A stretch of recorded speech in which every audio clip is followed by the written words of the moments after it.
Back at South by Southwest 15, we are here with Chris from PLAID BRIXX. How are you? I'm fantastic, thank you. This is lovely, Mike. And tell us, you grew up in Columbus, Ohio? I did, yes. Okay. Well, tell us kind of what, influenced you to get into music. Who some of your heroes were, and who was your first show you went to see? Oh, the first show, I was living in Minnesota at the time. I was like maybe 4 or 5 years old, and my dad took me to the Smashing Pumpkins.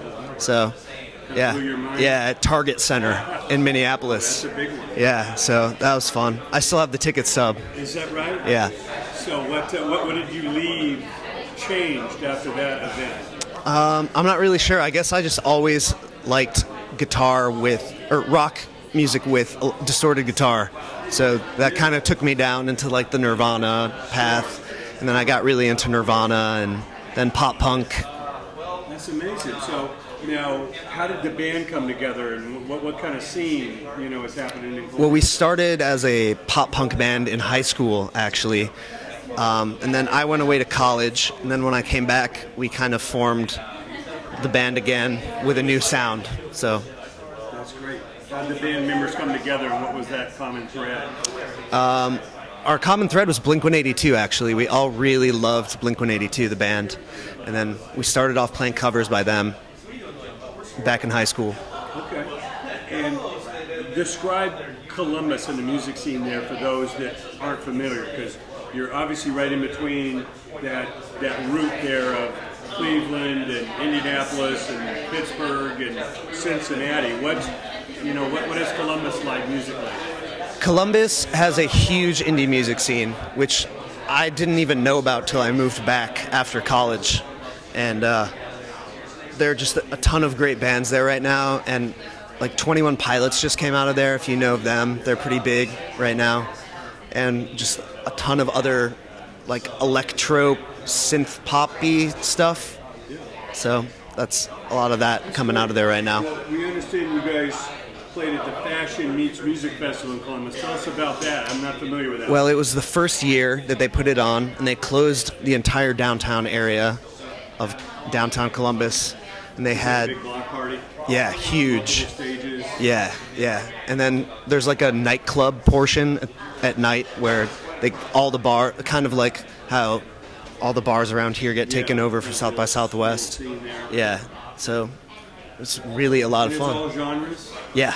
Okay. Yeah. Now, what's the fashion part of it? Well, since the name. I don't think they did the best job of tying the fashion part in this year, but I think they know that and they're going to improve for next year. But they had like fashion shows going on and designer booths and stuff set up in the convention center the whole time. And you played at CMJ. What's that like to pull into New York City with all the craziness? Well, I went to college in New York, so I was used to it. But Mark, our drummer, had never been to New York ever, and he was just like, "Oh my God!" every 5 seconds. Just like, "Whoa, look at that building! Whoa, traffic! Whoa, ah!" But it was a lot of fun to show him around. Warn him what to be aware of. Like he had actually never even been on a plane before this trip to South by Southwest. Yeah, so we were like, "Mark, it's going to be crazy." He's like, "I'm sure it'll be fine." And the whole time, the whole flight, he was just like, "Oh my God. Oh, no way." Taking a billion photos. I made him like hold up a sign that said "My First Flight" and took a picture. That's insane. So is this your first trip to South by? Yeah. Okay. Yeah. Now, what's your experiences like now, so far, just soaking in music coming out of every window? Yeah, I mean, you walk around and it's just like music hitting you from every single direction all the time. It's really, really cool. I've never seen anything like that before. Yeah. I don't think any other city could really pull this off because it's... Like the noise laws would be out of hand. Everybody's too PC in LA or even New York. I mean, you can't congregate this many live venues, right, in this kind of space. Yeah, absolutely not. Yeah. Well, tell us about the latest record. What's our record that's out right now is our first EP, and we are currently working on our next EP right now, though, and it's going to be even better. I'm very, very excited. And what do you hope to achieve by that? What's the band, moving towards? I just want to keep making amazing music and acquiring fans and building our brand and our band.